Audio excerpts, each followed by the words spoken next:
All right, everyone, welcome to the MMAOB Daily Podcast for Monday, May 1st, 2023. I'm your host, as always, Adam Martin, joined by my co-host here, Mr. Big Marcel. Marcel, May 1st, man, crazy, a new month. It's like a new year, Marcel. I literally said that to my dad yesterday, man. When it was over midnight, I said to him like, "Dude, it's already May 1st, man. It's crazy, you know." It is. It's like, well, it's a third of the year done, but this year has gone by quite fast, I would say. Yeah, very fast, actually. Yeah. Yeah, how you doing, man?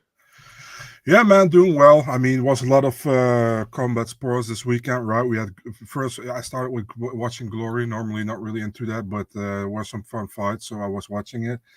After that, Cage Warrior started, but was alongside the UFC, so I choose to watch the UFC. I watched Cage Warriors back, and then day after there was the Cup finals. For you guys call it soccer, we call it football in the Netherlands, but we better not talk about it. But that sucked. So yeah, overall good combat sports weekend. Like I said, not a good sports weekend, but a good combat sports weekend, and. Yeah, I mean, card was okay. I think I don't think it was a next level crazy card or whatever, but it was a little bit what you expect by a fight night. Some good fights and some little bit of fights, you know. How about you, man? Yeah, it was decent, man. Yeah, I mean the fights were okay. You know what, Marcel? They were just okay, I would say, this past Yeah. weekend. Before we get into the recap, let me get some questions, comments first, and then I'm gonna want to say something. Glenn, we got here in the chat. What's up, man? Joe, Glenn's here. He's the first guy here every Monday, by the way. He's always the first guy. He's definitely the one guy waiting for the podcast to start. We got JPH. What's up, man? Yeah, I know it's crazy. It's May. It's like it really is. What's up, Crazy Pato? Knox, what's up, man? All right, two things I want to say. We'll get into the recap one sec. And they're not really like happy things to talk about, Marcel. So the first thing I want to mention was former UFC fighter Felipe Clare has passed away. Mhm. I think it happened today or yesterday in Brazil. Was it yesterday where he got hit by the I bus? think it was today after training he got hit by Okay, a so it's bus. today. So he got hit by a bus after training and died. Really sad. Only 29 years old, man. I mean, he was in the UFC last year. Like it's not like this guy is some old veteran that we haven't heard about in years. Like he literally was in the octagon last year. He I lost to think Chase Super. he recently got a kid as well, right? He has a So new kid. He yeah, just signed with Aris FC, yeah. and he won his debut there in France. Like I said, 2-4 record in the UFC. Had some fun fights. hmm It's just a damn shame, Yeah, Marcel. Like horrible. it's great. He's actually been a veteran for 10 years. He's been fighting since he was 19. He made his debut in 2013. So much respect to this man. Very sad he passed away. Definitely. And do you want to say anything? Yeah, man. I mean, it just sucks, you know. I mean, it's always with these kind of things, you know. I think he was 29 years of age, so it's Oh, very young still.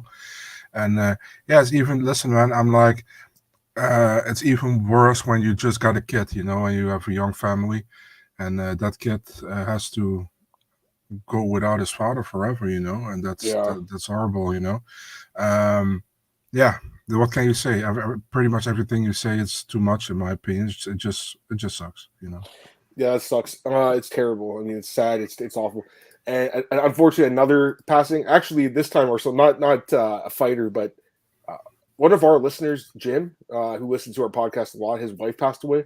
I just want Okay. to shout him out because Jim's always a good dude on Twitter, and I know that I think she had a stroke. Like it's really sad. It's terrible. And again, Marcel, when this kind of stuff happens, it just puts everything into perspective, right? Like it really does.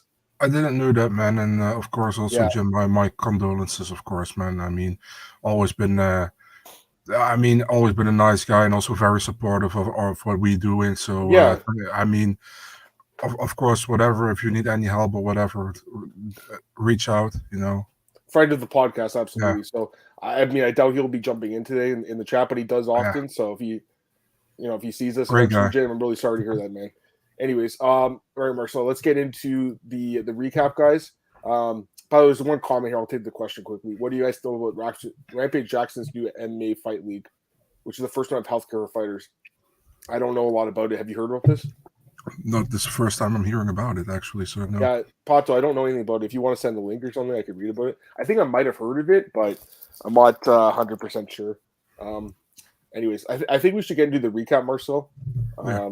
because we'd have to recap 11 fights. So once again, I'll mention this off the top this time. We lost a wait. Did we lose? We lost a fight, right, this week? since the end of the show. Okay, I guess one changed. The McGee fight changed. Yeah. And I got my pick wrong, of course. I stick with Newsom. He probably would have got smashed by Kelleher now that we saw the way this fight went. It didn't go too well for him. Was there something else that got canceled? Maybe I'm wrong. Probably. That should be right. Let me think. Yeah, exactly. Let me just double check too, because I want to say that since last Monday something else happened. Natan Levy and P. Rodriguez, that fight. Of course. That was the other one. Yeah. So that got moved. That's still happening though. I think it's on the Charlotte card next weekend. Yeah. So yeah, that's the only. I think that's the two things that changed after we did the podcast next week. So nothing like crazy. Thankfully, it wasn't like the main event or anything. Although probably would have been a good thing. I hope that guy's in the chat today that says my main events have not been good lately. Because first off, they haven't been, and second off, they're even worse after this week. He's going to come again after us. He's definitely going to come. I think it's Claudio. Claudio, I don't blame you at all, man. Like I don't know what's going on with the main events. Like. It's not happening this year. Like it really isn't. Like this month or last month, I should say. I'm gonna try to pretend last month didn't happen. He should be he should be thankful. You know, he knows where not to gamble on. You know, if you've been fading in the main events, you guys are definitely rich. So I'll say that. It wasn't a good pick, obviously, in the main event for either of us. We both think Ricky Simone, Marcel. This fight wasn't competitive at all. It wasn't. It wasn't. I knew right away in the first round. I'm like, oh man, this is not the right side. You could tell right away. Like he just, I don't know if Ricky had a bad weight cut or something, but he just didn't look the same. He didn't look like he has been in the last few fights. But it doesn't matter because Song's a great fighter. I mean, the line was like a pick'em almost. It's not like it was minus 500. It was a pick'em fight. We both had a lead here with Simone because just the way he's looked lately. We even talked about Marcel. You even said, yeah, he's leveled up. I thought so too, but clearly, it wasn't good enough. Song Yadong, I've always liked this guy. I've always known he's a great fighter. I bet on him for most of his fights. It's just like I really thought Simone had turned the corner. Turns out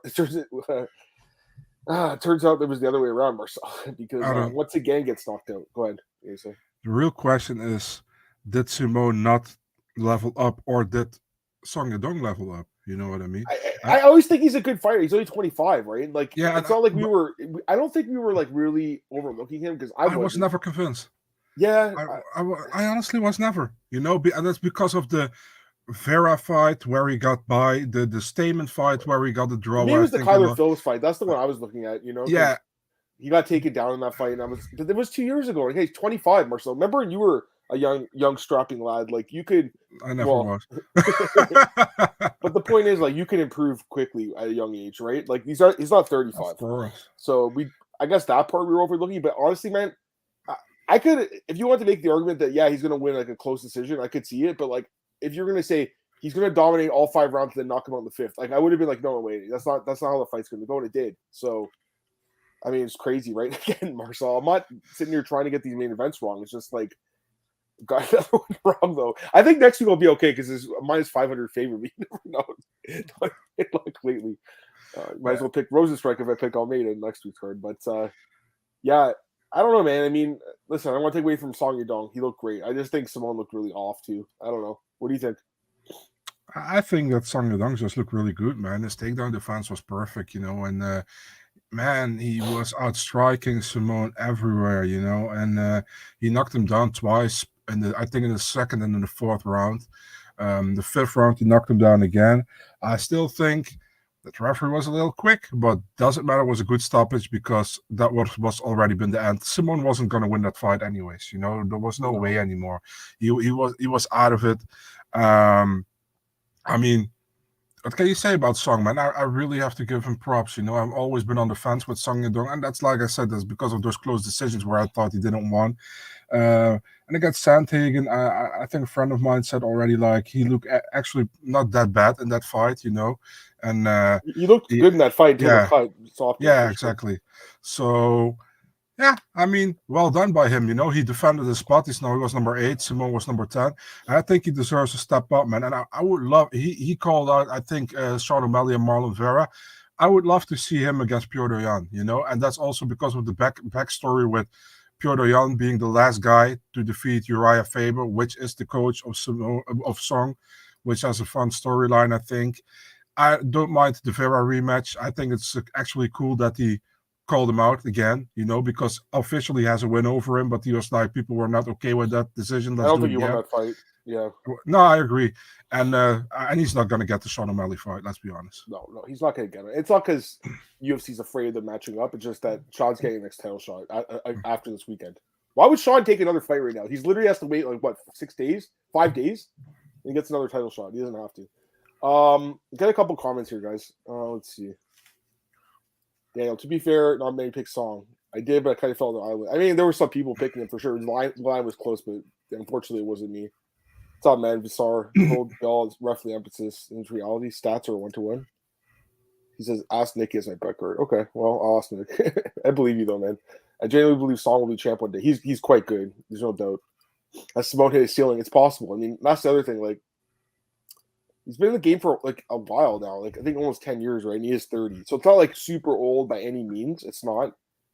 But man, this division moves fast. Marcel. And I mean, he's going to have to win a bunch of fights again to get back in that same spot he was in. He had won 5 straight to kind of bounce back into contention. Now he's going to have to do it again. So, yeah, I don't know who they're going to match up with. They have to slowly rebuild this guy, obviously. But I don't know. Maybe they're going to give up on him. I don't know. I really don't know. Maybe they'll give him another guy that, a guy that we think's really good that's not ranked. They could do that. They might do that. Or they could give him, another ranked guy and see if he could stay in the top 15. I don't know. We'll see. All right, a couple other comments. Marcus, I was wrong, Ricky Simone. If I knew Simone was going to stand and trade instead of using his grappling, would have picked Song. Yeah, I think a lot of us would have. That's for sure. The grappling was a lot more even than I thought. He did get him down twice, Marcel, 2 takedowns, but no control time at all. That's the thing. Like, those takedowns, the ones where you just get a guy down for a second, the judges don't even care about that stuff. Like, they really don't. So those don't, score points, quote unquote. You get no credit for those. You got struck the rest of the rounds. Like the damage, obviously, the effective striking was well in the favor of Song Yadong. I do feel like I thought he'd get him down more and control him a little bit more, but wow, I mean he just had no success at all, Marcel. It really wasn't. All right, a couple other comments. Juan says Chris Caio needs to retire. Did he do the main event? I can't remember. Did he? He was the one with Arosa against Padilla. But we'll talk about that fight in a second. Because Chris Toyoni should have been. He shouldn't retire. He shouldn't have been started at all. You know what I mean? It's like there's always something with the dude. And I always defended him. No, I never defended him. I mean, fuck that dude. He's always fucking up fights. You know what I mean? And he pretty much cost Fernando Padilla his $50K bonus. Yeah, I agree with that. We'll talk about that in a sec too. I agree with you, by the way. Fair to say, Ricky's best competitor will be that he holds a win over Merab years before he Joe Duffy with Conor. Yeah, I don't want to write him off too soon because he's 30, but this division's so stacked, guys. You guys know this. We all know this. Bantamweight's the best division in the sport. Not just the UFC, in the sport. So did I already said that Chris Toyoni sucks? You've said it a lot in this podcast. Oh, okay. I'm sorry. I already forgot. Since COVID, since he started being on the main refs. Yeah. All right, co-main event, Caio Borralho, I should say, defeats Michal, Oleksiejczuk, second round submission. I called it, this one I actually called perfectly. I called it by submission, so nice. I'll give myself credit for this one. Like, I knew he'd win the fight, but, most people I would say pick decision, right? I just really thought I was going to submit it because we talked about last week. I'm like, man, this guy's fought grapplers like Crude, and even OSP got submitted by them. Like, I know it's a different weight class, but Borralho is just, unreal grappling. 5-0 now in the UFC, Marcel. First bonus. Sorry, 4-0. 4-0.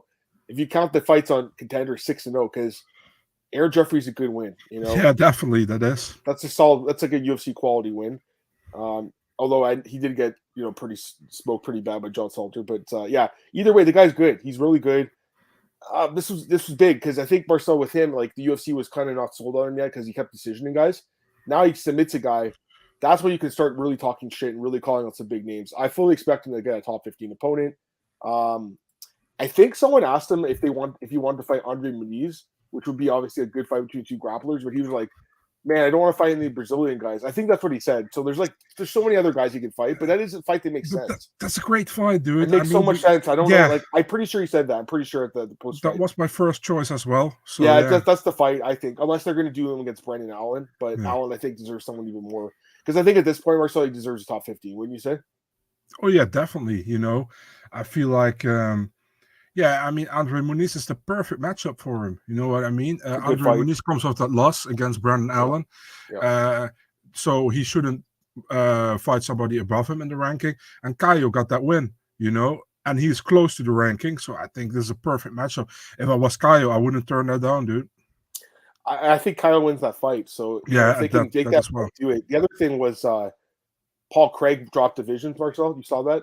What did you say? Paul Craig. Okay, thank you. Sorry. Yeah, I saw that. I got it. I was such a punk. I'm sorry. That is too fucking funny. But yeah, what was I just saying? I completely lost my train Sorry, man. I'm sorry. What did I say? Now I lost my train of thought. You're on Paul Craig about Paul the Craig, 185. yeah, he's dropping to 185. So you guys might have seen that. Yeah, I mean, that could be the fight too. Here's the thing. Craig's ranked number 9. Like, he's going to get a ranked opponent, I think, 185. Again, you know, the chain might be suspected at weight, but the grappling should really play well. I think the Bio fight would be good, Marcel, to be honest with you. I think it'd be a good fight. So definitely. And by the way, I just want to give a shout out to our boy Gorilla Gambles. He sent the artwork, Marcel, so just got it. Thank you, man. Thank you. So I'll put that up there. Although one of the fighters' bodies is switched, I know you hate that, Marcel. I'll send him the photo right away. Give me a second. Which one do we need? The one of Cejudo. Let me check. That's our artwork guy, by the way. I'll send it right away, dude. We appreciate it, man. Thank you so much again. For sure. Gorilla to go out of his way to do that for us. It means a lot. So, because yeah, I'm definitely not expert in Photoshop or anything like that. All right, Marcel. A couple other comments. Kyle's smart. He sure is. Kyle and Allen's a good fight. I mean, I would like to see the fight, but I don't think they'll do it. Want to see Muniz and Craig? Yeah, that's a good fight too, Marcel. Now that I think about it, Andre Muniz and Paul Craig. Yeah, fun ground fight would be. Yeah, right? It would be. I honestly think Borralho wins against Muniz. I do too. Honestly, maybe that's another reason he doesn't not interested. I think he wins too. He's definitely a top 15 fighter. Like, there's no doubt. There's some guys who are just not ranked, but they obviously should be ranked, and he's one of them. Right. If he was in the women's featherweight division, he'd be the number one contender. So, all right, Marcel, let's go to the next fight here. We got Rodolfo Vieira defeats Cody Brundage, second round submission. I picked this one right as well. I mean, it's not like it was like the hardest fight to pick, but he did take a big punch in that first round, you know. But again, Cody making mistakes. Marcel, the guy's fight IQ is very questionable, in my opinion. You know, going to his back. I don't know what's happened to Brundage. He was actually he was on a roll. Like the Dalcha fight, yeah, he's getting beat up. They submits him, okay, and then that Gore fight looked amazing, and you're all like, wow, like this guy's really making a run. And then the last two fights, bad performances, making bad rookie mistakes. I don't understand what's going on with this dude. You know, again, I thought Vieira would win the fight. He submitted him. That's what he does. But the way he got there was kind of crazy. So, you have any thoughts on this fight? I think honestly he looked good at the beginning against Michal Oleksiejczuk last time, but then he got caught or something, you know, on the ground. And I think he started well against Vieira as well, you know, and maybe he should have finished that fight, because I think Vieira said afterwards, like, I thought he was going to finish me. The punches were so hard. And then out of nowhere, he in the second round, I think Vieira got them down, but he went for a guillotine, right? And then came under Vieira, and it was over from that moment pretty much, you know? Yep. So, yeah, I mean, I still think that Cody Brundage can be a good force in the division, but yeah, I mean, some unfortunate things happened with him in certain fights, because this fight, let's be honest, he could have won this fight, man, in the first round. There was a possibility, but Vieira overcame adversity and he did it perfectly and came back. I'm also happy for Vieira, man. I mean, you saw the dude really needed that win. You know, you saw the way he acted. He really needed that win. So I was happy for him, but I was sad for Brundage at the same time. So yeah. Right. Yeah. I mean, I like Brundage as a person. He's a cool dude. Like, yeah, he really is. He's a cool dude. He's a nice guy and everything. I don't know if he's UFC caliber, man. I know he has a win in the UFC or two of them actually, but just the mistakes I see this guy make, it just makes you question a little bit. I think he'd do well in maybe a PFL tournament. I don't know. I don't know if the UFC is going to be home for him forever. A couple comments. Brundage, a sports psychologist, possibly. I mean, the guy's doing well in his fights for 2 minutes, and then just makes a mistake, and then kind of turtles up, but gets on his back. Once he's on his back, he's screwed. Brundage is fucked up. Could have got the finish in the first round. No idea he was doing at the start of the second. Yeah, it was just weird. I mean, Vieira again is not known for his cardio, and he out cardioed him pretty good too. So, yeah. Thanks again, Gorilla. That's our guy. Thank you, man. Let's go to the next fight. Yeah, Fernando Padilla defeats Julian Rose. Okay, so a couple thoughts. You mentioned something earlier about the bonus. He didn't get a bonus because it wasn't a real knockout, quote unquote, even though the same thing happened last week with Bruno Silva and Brad Tavares. Literally the same thing, Marcel, by the way. He gets a flash knockdown. He gets 50,000, but this time they don't do it. It's weird. It's bizarre. I mean, obviously the UFC felt it was an early stoppage. I did too. I mean, it was an early stoppage. Like the guy got dropped. There's no doubt. We all saw it, but like he popped up right away. Mm-hmm. I think you gotta let him fight there, man. I really do. I don't think you stop the fight there. Yeah, I mean, Padilla probably would have knocked him out anyways. It's possible for sure, but like I just feel like it was premature stoppage. But yeah, Julian Rosa, man, what a weird career this guy's had, because I remember when he first came to UFC after Tough, and I'm like, this guy's not good at all, and he lost a bunch of fights, got cut. Then he came back, Marcel, on short notice, and was looking really good, right? Looking great, winning. He'd won 5 of 6, and then all of a sudden lost 2 straight now and getting knocked out again. So like he's just kind of Dr. Jekyll, Mr. Hyde a little bit, in that, you know, when he's on, he looks quite good, right? We all know he's got good cardio, good skills, like good striking, good submissions, everything. But like the chin is just terrible. 6 knockout losses in the UFC alone. And I know he's been knocked out before the UFC. The chin's cracked. I don't know if he's going to be able to win too many more fights, because it looks like the chin reaches expiry date. He has 40 fights. It's not like he's got 5 fights. He's got 40 of them. So taking a lot of damage in his career, Marcel. Yeah, looking back at me again, I wasn't completely sold in here because of that chin, but like I still have to pick him because of the experience and everything. Padilla's layoff, etc. But he gets chin checked again and loses. You have any thoughts? There was too much unknown with Padilla, with not fighting for a long time, but for picking him. And I was also on the fence, I was also like, should I pick him or not? But I wasn't convinced enough to do it. You know what I mean? And yeah, I mean, Padilla looked good. What else can you say? He looked good, and Rosa didn't. Yeah, he came back with that Sean Woodson win, right? Back from behind, and he got that, I think it was a Dars where he won with back then. Yeah, it's his 3rd run in the UFC. And I mean, when this fight got announced, people were like, oh man, why do they do Erosa this? I mean, Erosa deserves to fight a higher ranked guy, but despite losing to Caceres last time out. But I feel like I think Padilla, perfect way for him to get into the UFC, right? And this is a good win, let's be honest. I mean, Erosa's a veteran in the UFC, and this is a really good win for Padilla. I'm happy for the dude, man. He looked good. And yeah, I still think he deserved a bonus. I think Chris Toyoni took that from him. But yeah, I think it was early stoppage as well, by the way. Don't get me wrong. But yeah. Yeah, no, I think it was. I personally did think it was. Padilla looked good, but again, I just think the stoppage was early. And if the fight goes on, you never know how it goes, right? Mm-hmm. But Marcus, I mean, Jalen Brunson McGee kind of looks like a little bit. Go ahead. He was pretty much out of it in Rosa, right? And he woke up again, Yeah. And then Toyoni shouldn't have stopped it, but he stopped that was it. Like Gary's fight last week too. It was like the same thing. But I'm just saying, Bruno gets the bonus, but Fernando doesn't. They couldn't. By the way, they gave him 3 bonuses. I want to say it was 3 weeks ago. Yeah, they can't give him 5 bonuses again the last couple. Yeah, weeks. And last week they had a no contest, so no win bonus. I mean, they saved money from that. Yeah, I mean, and there were like, I think, how many finishes were there in the card? I think 5, right? 5. They could have one girl missweight. Was missweight, so give 4 or give 6. There were 6 finishes on the card. Yeah, and 1 missweight, so 5 bonuses. So give 5 bonuses, man. I mean, come on. I agree. All right, a couple other fights here. Did I not say this fight would be kind of boring? Marcus Lima and Waldo. I called this one perfectly too. That's what I'm saying. Like, trust me, man. I'm the first guy who's like, fuck, like I'm getting these main events wrong. It doesn't feel good. It's not a good look. I get it. But like, I am acing some of the other fights. Like a lot of people, including you, picked Waldo because you thought that he would stand and trade and outstrike him. I liked Marcos by mixing it up and using grappling and fence control and stuff more. So that's what he did. That's how he won this fight. And the low kicks too. At that part. That looked good. And didn't those kicks look good for him? Like, for an older guy, he's turning 38 this year. Like, he's still getting better, I want to say. He's actually more consistently, too. He's won 4 of his last 5 fights now, Marcus Rogero de Lima. So he's looked great. And he takes down an undefeated fighter here, Waldo Cortez Acosta, who was looking really good in the UFC. But again, Marcel, I just feel like the overall MMA game leaned towards de Lima, and that's exactly why I won the fight. Best pure boxer of the match. If it's a boxing match, Waldo wins, but it's not. It's MMA.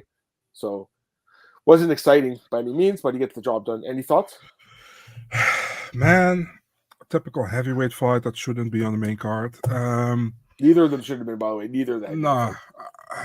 Yeah, I went with Waldo because I thought like he could pretty much keep him at distance, and strike with him. But I mean, man, Rogerio de Lima, he watched Waldo's fights against Vandera. Bro, he actually did his tape study. Yeah, and he leg kicked him because Yeah. he don't block leg kick. So Not at all. He did his tape study. You got to give him credit, or him and his coaches, I guess, too, right? The sure. American Top Team, because Definitely. Marcel, we talk about guys not it's like a lot of fighters would say, I don't watch tape of my opponent. I'm just like, why would you go in there blind? That's like going to a test without knowing like what's going to be on. You know what I mean? Like what the topic is, Marcel, in a way. Like it's, I don't know. What are you gonna say? Sorry. I mean, we've seen Waldo Carlos Acosta now 3 times in the UFC. He was that big upcoming prospect. He was gonna do it coming into the top 15. He hasn't convinced me in 3 fights. You know what I mean? His first fight against Vandera wasn't great. The Sherman fight, he should have finished Sherman in the second round. He didn't do that. And the third fight now against Rogerio de Lima wasn't great either. And those are fights, if you want to make if you want to put a mark in the heavyweight division, those are fights you should finish against these kind of guys, in my opinion. And he didn't. Look, for example, look at Jilton Almeida. Look at Tom Aspinall when they came up, big talents. Those guys finished these fights, he didn't. So he is probably going to be another guy around top 15, top 25, in between there, Maybe he can get to the top 15 if he gets a good style matchup, and I'm not convinced, really, to be really honest. And he's not really the youngest anymore, right? So, I mean, no. But yeah, pretty much nobody is young at heavyweight besides 2 or 3 He's people. 32 this year. He's like, pretty young compared to the other guys. But yeah. Yeah, I mean, if you're younger than 33, you're young, in my opinion. So, I actually thought Marcos was 40. He's 37. I don't know why. He's been in the UFC so long. Like, yeah. Yeah. Remember when he got hair in the UFC? Yeah, I do. I've watched his whole career in the UFC. He's a very inconsistent guy, man. Tough guy to pick, but he's been doing really well lately, so I gotta give him some credit. The old dog can learn some new tricks. A couple other comments here. Knox says Waldo's not that great except for his power durability. He said that he beats a Jared Vandera, he beats Chase Sherman, but I don't know what I don't think he's gonna be a top 15 guy. I'll be honest with you. I don't think he will be because he doesn't have a ground game, obviously, and he doesn't really have that one punch knockout power, does he? Because if we did, we would have seen it by now. So I remember he knocked. Who do you mean, Waldo or Dan Suzard? Is that guy? Yeah, Suzard. Yeah, Suzard. That fight, yeah, sure, I guess, but like that guy sucks. Dan, no, how did they pronounce his last name? It was like Stooch or something. It was like weird. I don't know. I mean, I know he had some knockouts in LFA and everything. I'm not saying he can't knock you out, but the UFC hasn't shown anything. He hasn't shown any power. He hasn't shown no knockdowns or anything. Anyways, we talked a lot about this fight. Trey Waters defeats Josh Quinlan decision. This was short notice, Marcel. This was another fight. Like, I wasn't convinced. Like, so I picked Quinlan by knockout because that's kind of how he wins his fights. But like that reach advantage for Trey and the height was making me a little bit worried. It was just, I just wasn't sure, man. After just fighting 2 weeks ago, cutting weight again, I wasn't sure how he'd look. He looked great. He looked awesome. And Josh Quinlan looked really flat in this fight, man. He looked really, really flat. And it looked like his vitamins didn't work for him in this fight, Marcel. Go ahead. Oh, okay, yeah. I was talking about his steroids because I know he got tested positive. True. Yeah, I picked it wrong as well. I went with Quinlan with a finish early, but Trey Waters, he kept his distance. And I was watching that fight, and I was talking with my dad later on about that fight. He said that fight absolutely sucked. I hated that fight. I was like, why you hated it? He's like, nothing really happened, He's like, and the commentary was really like complimenting Trey Waters, but I didn't see it. It's like, yeah, but that was like 1 week's notice for a guy who fought 2 weeks ago in LFA, and he fought Quinlan, who was undefeated coming into this fight, got the knockout power, and he was able to prevent him from getting knocked out and to pretty much outstrike him the whole fight, So, I mean, I said that's impressive. He's like, yeah, but I didn't know the background. I understand you didn't know the background, but now you understand why it's a little bit more impressive. You know what I mean? So, yeah, I mean, it wasn't. I don't think it was an amazing fight or whatever. I wasn't on the top of my seat or whatever. But I mean, Waters did what he had to do, and I think if you can beat an undefeated prospect in the UFC in your debut on 1 week's notice, you have done very well, in my opinion. So it's a big win. Good for Trey Waters. Yeah, it's a good win for him. A couple of comments here. Sorry, guys, I missed a few comments. Let's see here. Quinlan's fight IQ isn't great. No, he just didn't look good at all. Waters, he made it look easy. Like he made it look easy. Quinlan he did look bad. He's asking why do you think the lateral movement was useful for Quinlan? Oh, Knox was saying that. I mean, he was kind of just standing there getting picked apart. So I kind of get what the guy's saying, but I mean, really, he should have went for broke, in my opinion. That's the thing, Juan. He calls himself Bushido, but he took steroids, so it's like, no, you know what I mean? I want to give him credit for his knockout against Jason Witt, where he knocked him out, and when he followed him on the ground, and he held himself in with that punch, which would have. So there is some Bushido in him. Let's be honest, but I mean, we'll give him credit for that. But still, what was that fight, Bonfim? Yeah, Chris Duncan and Yunel Ashmuse. Yeah, that's a good fight. That's what London, not London card. Yeah, London. Yeah. Delima and Lewis. Yeah. Sorry, I meant to say this too. Delima call it Derek Lewis. It's a good fight, right? Yeah. Definitely. Is it a main event? Is it a main event for a fight night? What? Derek Lewis and Marcos. Oh no, please don't. Dude, they're doing it, guys. That's the fight. Don't. You guys called the fight in the chat, but they're gonna do it. Derek Lewis versus Mark, because they could just Derek Lewis's name. They could say, "Oh, he's got the most knockouts of all time," and then they could put anyone against him, including Marcos Rogerio. They'd be like, "This guy's got 10 wins in the UFC or whatever he has," and then show highlights of him knocking out like Ben Rothwell and stuff. So I don't know. Serious question: are you surprised they're doing Kai Kara France against Albazi as the main event? It's a great June fight. 3rd? I mean, I thought they were just fights for Allen, but I like that fight. It's 5 rounds still. Yeah, right? I love it, but it's surprising me, because UFC is normally really hesitant to put flyweights in the main event spot. Yeah, they haven't been doing it the last 2 years since COVID. Moreno against Pettis, I think. Yeah, there's only been the one, right? So it's crazy. All right, let's get some couple other fights, guys. Martin Budai defeats Jay Collar. Did I not say this fight would suck? I pretty much called it exact too. Just this gritty decision win. It was a close fight. Budai won the fight. What is Jay Collier? Like the cardio is so bad on this dude, Marcel. Like he gets so tired in his fights. Like I don't like. Is he training his cardio guys or no? Because I guess if he was, like, he would probably be in a lower weight class, right? Maybe he figures like I don't need to do that, but man, he barely makes it through the 15 minutes now. And Budai gets the win, but it wasn't super impressive. He's 3-0 now in the UFC, but I'm not super impressed. I don't know what to think about this fight. Talk to me about it, Marcel.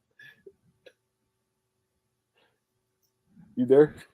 Me thinking about this fight just cured my insomnia. Oh, dude, I mean, how can you put listen, man, I don't want to disrespect these guys, but how do you put this fight as a feature prelim?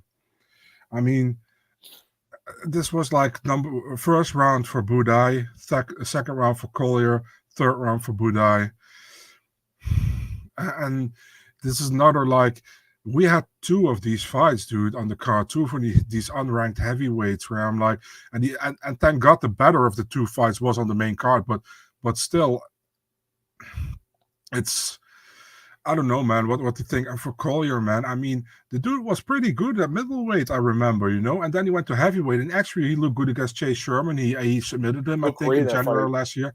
Yeah, but then, man, that Barnett fight, and actually, I think pretty much that Arlovski fight cracked him, dude, for some reason. It's crazy because he should have won that fight. That judge destroyed his career almost, man. I want to blame the judges for it. Yeah. He would have had different matchmaking after that. Like, everything would have been different. Maybe he would have lost 2 straight and looked bad. But, Marcel, that ruined his momentum. Like, he was looking good. Man. I had 30-27 in the fight. Bro, this is what I'm talking about when I say the judges can ruin guys' careers. Like, again, listen, this guy clearly has some other issues going on, and his career is not going anywhere right now. But, like, I talk about this all the time, especially as far as financially goes. He definitely lost out on his win bonus. We know that, Marcel. And, he's only made the show money twice now. So, like, he's probably not making as much money as he needs to. And those judges, I should say, too, though. That fight, I think most people thought he won that fight easily. So, I don't know. Anyways, yeah. A couple comments here. I guess people, here, West Coast. You figure if your cardio sucked, you would run outside camp. Dude, I don't know if I honestly don't know much he's training, because he just looks so tired in his fights lately. Like, he just doesn't have the wind to go 15. And it's weird because he used to, he could do it. Like, even that fight against John Vellante, I don't think he really gassed out too much in that one. It's been a while since I've watched that fight, but like, It's weird. Normally, when somebody like goes up to heavyweight or to light heavyweight, they bulk up, but he didn't bulk up. He just got bigger. Yeah, I don't want to say the F word, but because I'm not myself, but I mean that's pretty much what it is, and that's crazy to me actually. And I think man, Jay Collier at middleweight was so much better, I think, man. But hey, man, I mean, who am I to judge, right? So after that fight with Sherman last year, he was 5-5, and now he's 5-8. Yeah, he's got a 3-fight losing skid. I do think they'll give him one more fight, but I would imagine he needs to win his next fight to stay on the roster. They could do him against welterweight contenders. Yeah, co-main event. That's the fight. Oh god, yeah, co-main event in the Douglas or the Marcos Rogério de Lima and Derek Lewis card. Budai has the second longest win streak at heavyweight. What should Mick do with him? A rank guy or veteran? Like, who's at the bottom of the top 15? I mean, maybe that's possible now. Like, I don't think Mick's too fresh. Are you? Like, I'm not. Do against Alexander Romanov. I guess, yeah. I mean, Romanov is wow. Like, what happened to that guy, Marcel? He actually ranked number 15. They could also do him against Blagoy as well. They could do that. Yeah. Fight. Chris Dawkins is supposed to drop out of the rankings, I think. When he for sure. He's light heavyweight. Right? Yeah. So he'll fall out, and then just looking at right now. I mean, Stipe shouldn't be ranked either. Like, he hasn't fought in 2.5 years. Why is he in the rankings still? That's kind of crazy, eh? Marcel, they still have. Like, I remember they had Cain Velasquez in for like 3 years after he hadn't fought. But then they'll take other guys out, like as a negotiation tactic, like Leon Edwards. Man, I remember. We're taking you out because you're not, accepting this fight. All right, a couple other fights. Cody Durden against Charles Johnson. Nice pick here, Marcel. This was, I think, your best pick on the card. Picking up the upside here. 11 takedowns. I mean, he looked good. Like, there's no doubt he looked good. Charles Johnson, bad takedown defense, and now he's 2-3 in the UFC. Taking some short notice fights and not winning the gamble last 2 fights, but I know the UFC likes guys that fight often, so they'll keep him around. Cody Durden, 4-2 now, 4-2-1 the UFC. Go ahead. They should keep him around for sure, man. He's a they'll fun keep fighter. him around. Yeah. Because he like if they put him against JP Bays, like for instance, he beats him easily, so they could do that fight even. All right, Cody Durden, man. I still have. I always have to laugh when he's like beefing with some dude for Johnson on Twitter. Yeah. And then you saw the weigh-in thing. That was also. And then at the end of the fight, he's like, "I love everybody. He's a great guy." No, I know. I just try to sell a fight. Yeah, I know. But Cody's actually a really cool guy. I talk to him sometimes. So yeah.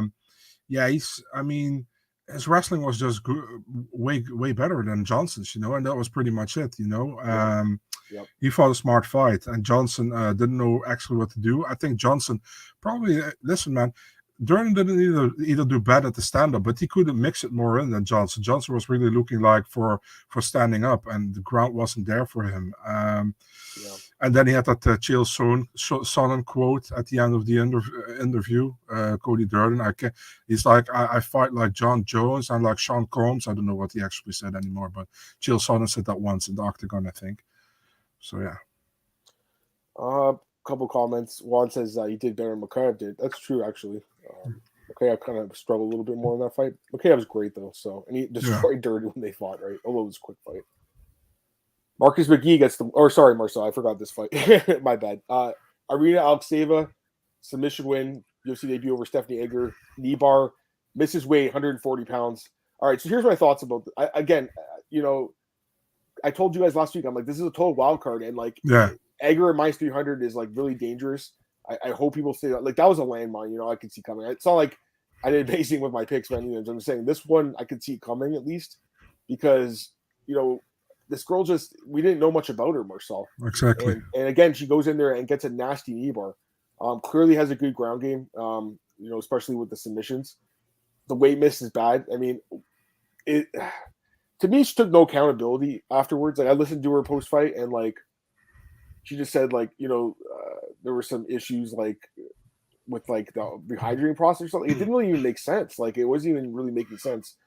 She missed weight. You got to own it. She lost a bonus because of that. She would have won 50,000, obviously, for an E-bar. I think that, she's an interesting prospect, Marcel, because, again, very unknown. I didn't really like her personality. I don't know what you thought at the post-fight weigh-in. Did you watch it? I don't know. But I wasn't really digging it too much. You guys watch it, you'll see what I'm talking about. And I didn't really like that she didn't, like, take responsibility for the missed weight because she missed weight by a lot, and she's lucky the opponent took the fight. I also feel like Edgar management. I think they should ask for 40%. I think when it's 4 pounds, Marcel 130 or 140, I should say, you're asking for 10% a pound, in my opinion. So her fighter, their client lost, and against a bigger opponent. That's the risk with taking this. Remember last week there was a fight that got canceled, Karina Silva and Priscilla Cachoeira. Sure. They didn't do that fight, and the weight was the same. I'm guessing because the other girl was like, no, I'll pass. Like, I get it because you have to protect your career too, right? Edgar, at this point, Marcel, by the way, she's 3-3 in the UFC. I don't think she's anything special, but she does have her fights are usually pretty exciting, I guess, for as long as they last. It was a good finish. I don't know. Did you watch her press conference? Did you see her at all? Yeah, man. I mean, Oleksiejczuk was easy to root against. Yeah, I think so too, bro. Yeah, I'm not really. I mean, the way already how well she weighed in. I think she weighed in really early, and she was like, she didn't give a shit that she was overweighted, in my opinion. Not at all. And also the annoying corner dance after the win was also annoying to me. Yeah, she had a good win. Don't get me wrong, it was a really good knee bar, but all the antics around it, not really my thing. And I was actually surprised that she fought Edgar at bantamweight and that she missed weight, because I think her management said that she was going to debut in strawweight or flyweight in the UFC. So what happened there? I have no idea. Yeah, no, a couple of comments. Vegas, Russia, Ronda. Yeah, I mean, at this point, don't do it. She's playing the heel correctly. I agree with that. See, it's a bad tattoo. Her love me. It's pretty bad. It's like that. It's the one. It's like I kind of reminded me of Darren. Damage. Yeah, it reminded me of that one. All right. Is that the last fight? Sorry. I was thinking when Dana said about the Darren Elkins tattoo. He's like, dude, buy 20 shirts with different colors with the damage on it, but don't do that. I remember like back in the day when it happened, like I tweeted about it, and like Brian Stan used to follow me, and he like retweeted it and said like, "Man, that's a bad tattoo." Like, Darren, I love you, man, but this is a bad tattoo. Like, I thought it was so funny, like, because Brian's like, he'll never say anything bad with it. No, right. He's like, dude, this is bad. I mean, it kind of suits Darren now, but like when it first came out, I'm like, wow. All right, 2 more fights here, Marcel, to recap. Marcus McGee again. Short notice. We didn't. I'm like, all right, I'll take Newsom. The full camp. This guy's taking a super short notice, but the guy looked fucking great. Didn't he look good? This dude. Amazing. 32 On 3 years days old. Notice. Yeah, 3 days notice. He's 32, starting 33 this week. So kind of an older guy to make his debut, but trains at a great camp with O'Malley and those guys, Marcel down there, and he looked great. Any quick thoughts? Yeah, what can you say, man? You come in on 3 days notice, you make the weight. It was 140-pound catch weight, but he makes it, and he looked great, and he's a training partner of Sean O'Malley, right? He was really good, he was on point in the first round. Second round, he knocked him down, and he finished him with a rear naked choke. I mean, can you get a more better debut than that? I mean, it was good, and a 100% deserved 50K bonus, man. Dude, happy for this dude. I mean, he's obviously grinding for a while, right?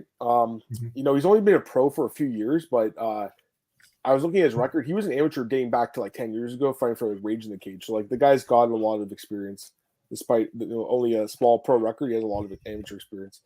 All right, lastly, I did call this one. I think you picked her too, right? Jamie Lynn Horth. I think you picked this one. Yeah. So I called this one. This was last week. She opened as the underdog, and the line got flipped. And I'm like, all right, I gotta read into this some more. Fight pretty much went how I expected, Marcel. Like Cowan, the weight cut I think got to her a little bit. She missed weight, by the way. Cut weight 3 times in the last 2 months. I mean, that's a lot of weight cutting. Pulled out of 2 fights. Yeah. Or one at least. Yeah. So I thought Horth looked pretty good. Not amazing, but it's not like she had a massive camp for this fight. Wasn't this fight? It's short notice for both of them, really, right?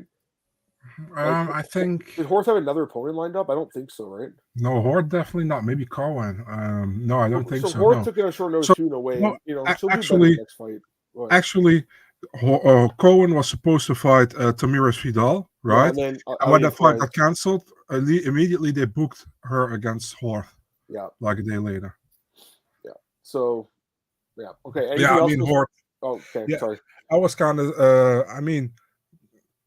Haley Cohen was complaining about the decision on Instagram that she actually won. It was pretty close, but I think that Jamie Lynn won the first and third rounds. Bro, it was close, but it was kind of a decision. You're not going to complain if you lose, it can't go either way, you know what I mean? So I was like, plus you miss weight. I understand that 3 times cutting weight 3 times in a month is a lot, but you already miss weight. You kind of lost close decision. What you're going to complain about, I wouldn't do that, you know what I mean? But I understand it's probably frustrating. If you look from her perspective, cutting weight 3 times and then thinking that you won, but you didn't. So, okay. But it wasn't an amazing fight, to be really honest. But Hort stays undefeated. Looking for what's next for her. But rank this card at 10 at the end. What do you think? 6.5, one of the two. That's what I said. Remember, I was saying that you were calling a little bit higher. I would say about that. It wasn't the best card, but there were some good finishes. All right. And I know that what's his name, Marcus. I don't know if he's still in the chat, but he always asks us whose stock dropped the most or who went up the highest. That's pretty easy. I mean, it's got to be Ricky Simone, right? For sure, definitely for us because we both picked him. Yeah, and then whose stock went up the most? It would be. There's a few guys, I guess. Waters, Padilla, McGee. I hate saying it, but Alex Sava, I guess too. Any of the upsets, really, Although I did see a lot of people picking McGee. I just wasn't sure because of the short notice, obviously, but he's pretty good. I'd say Song as well for me, not for you because you already had Song pretty high. I like Song. Yeah, but for me, Song probably. Yeah, he's great. Who's next for Song and Font? Oh, Song. Font or Cheeto rematch? Yeah, either makes sense. Again, I don't think he beat Cheeto, right? So I would like to see them run that back. That's a 5-round. That's an easy 5-round main event for the UFC. They love these ranked contender cards or whatever. I don't know. They could do that fight as a 5-round main event, I guess, in Vegas. You like that one?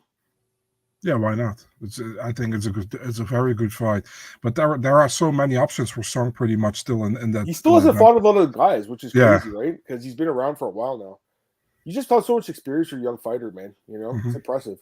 All right, I think we're good to move on to. You want to talk BKFC, right? I do want to talk it. Did you watch I knew it? Nah, I only saw some highlights. All right, so I wasn't planning on watching it. I wasn't sure. I mean, maybe I was going to check it out, but I got hired to do some social media, live chatting, I should say, during the pay-per-view. So they gave you obviously the access to the show too. I watched the show. So I don't really watch BKFC a lot. I've seen a few of the events over the years, a few of the fights, but it's not like if it's playing with the UFC, I'm watching the UFC over it, right? But what, man? This was a pretty good event, and it was a big event for BKFC because Conor McGregor was there, Marcel, and it legitimatized them when he went into the ring with Mike Perry. That was pretty impressive, man, for them. And I know that even the president guy, what's his name, David Feldman, he was like, I don't know if Conor's going to fight for us, but this is just good publicity for us. It is, right? So he obviously went in the cage with Mike Perry. Let's talk about the fights quickly. Mike Perry. I mean, I think we both picked him to beat Luke Rockhold. Yeah. This was why would Rockhold even accept it? I mean, they must have paid him a ton of money. That's all I'm thinking, right? Maybe he got $500,000. Maybe he got $1 million. Maybe he got $1 million. It's possible. They have deep pockets there at BKFC, Marcel. Mike Perry looked good. He's just the perfect guy for this, isn't he? Yes, I still don't get a stiffy watching BKFC, man. I get what you're saying. It's I think Craig Allen and Keith Chillen said it on Twitter. It's retired veterans, washed up fighters coming back to an organization and getting the shit kicked out of, getting the shit beat out of them. You know what I mean? And that's not what I want to see. Pretty much. I understand this one is kind of a little bit more of definitely the Alvarez Mendez fight is more on par with each other and Perry Rockhold maybe. Yeah. But 9 out of 10 times you got these guys who are Melvin Gillard, for example. You don't want to see that, but this was honestly a better match card. It was. But may it be once in a while. I was going to get to that co-main event, but Mike Perry looked good. And then the thing with Conor, what do you think about the thing with Conor though? That's pretty crazy, right? The thing with me is I still don't think Conor is going to fight Chandler. That's what I think, So, but the thing is, I think he's on a contract with the UFC, so the UFC will definitely not allow him to go to BKFC. It's such annoying BKFC. So, Well, what do I think about it? I think it was good for BKFC to get more publicity, obviously, because where Conor is, there is a camera. So, good for them, But the thing is, like, he's on a contract with the UFC. But yeah, the fight's not happening. But it was kind of a cool moment, though. The UFC sometimes they just like won't allow the fighter, and the security's like, don't go in, like. But then at this event, they got to do it.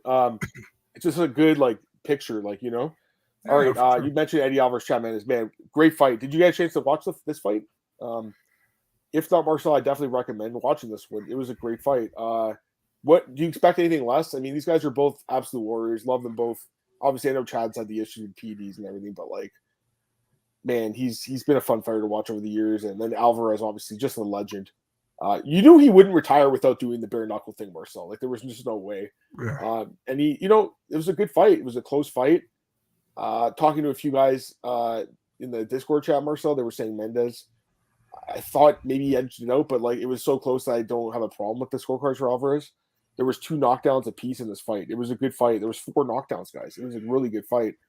Yeah, I enjoyed the fight. I was listening to Alvarez saying like he likes the 2-minute rounds more because he feels like they can just go balls to the wall, and that's interesting. I at the end of the day though, like I do prefer 5-minute rounds just because like you're getting more of a product, right? But the 2 minutes, it was pretty action packed. It was a great fight. It won fight of the night.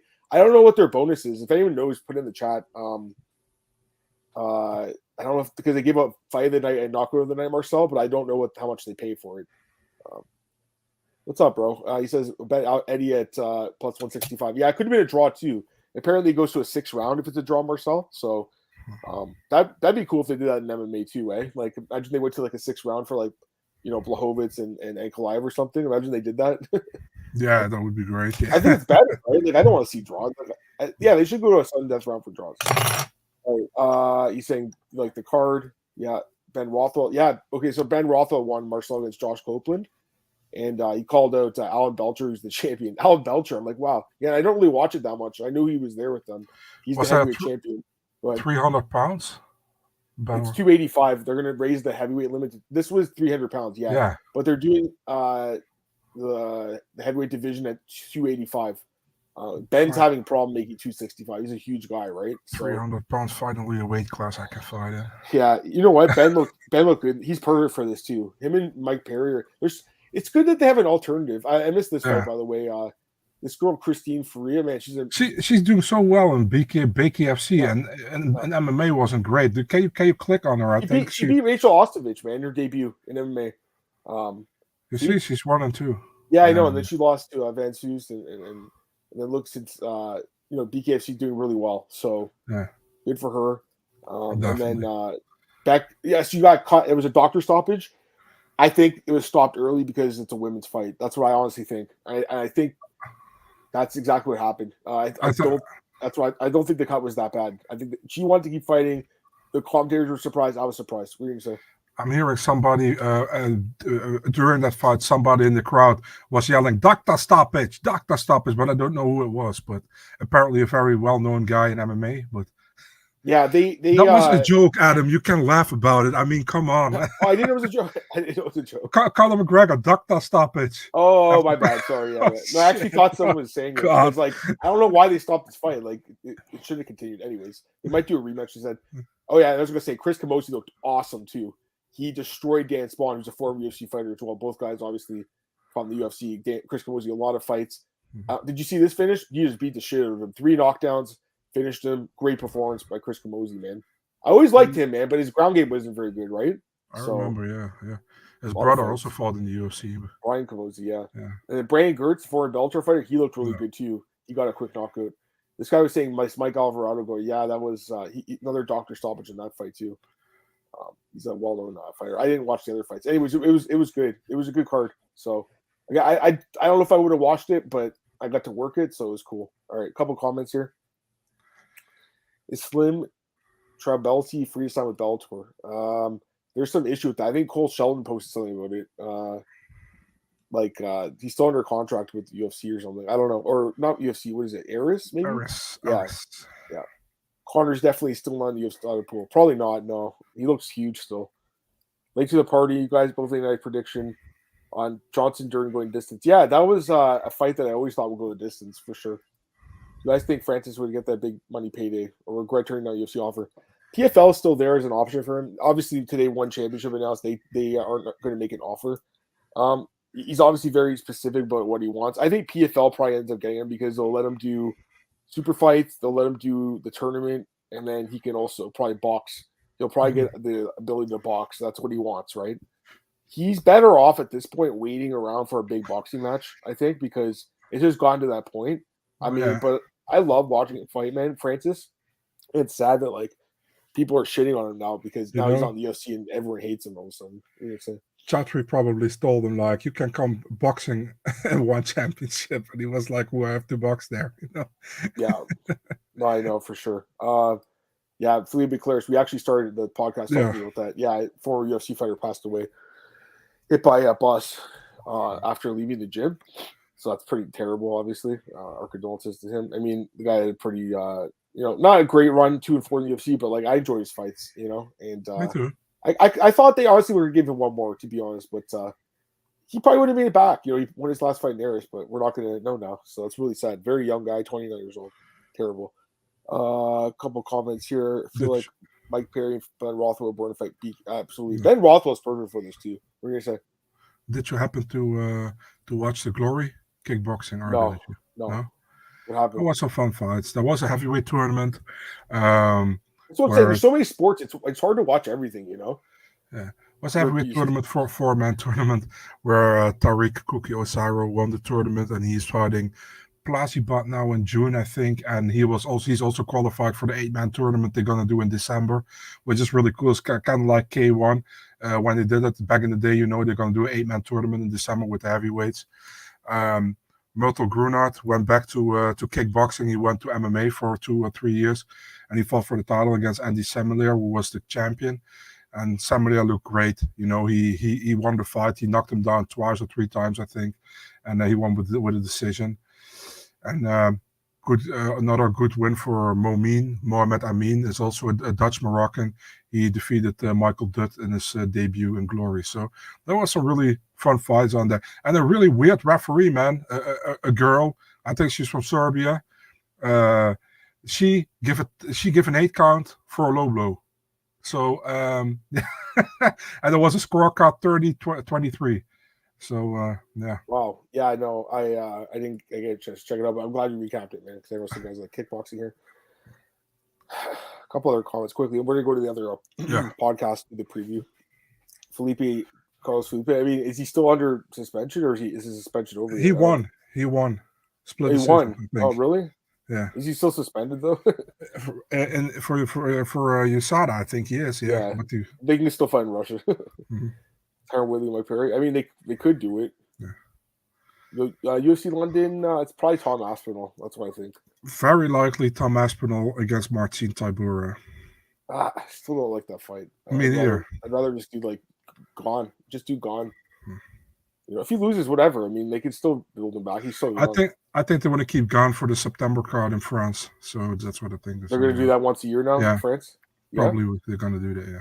All right, cool. All right. Anyways, good time to end the podcast today, I think. All right, guys, let's end this one. We're going to do the next one here, talking about UFC 288. But for now, you guys can just wait a second. I'll post the link on Twitter, and we'll preview UFC 288. Anyways, hope you enjoyed the podcast. Recapping UFC Vegas 72 for me, Marcel. Talk to you guys in a few minutes. And if not, we'll see you guys at the next podcast. Peace.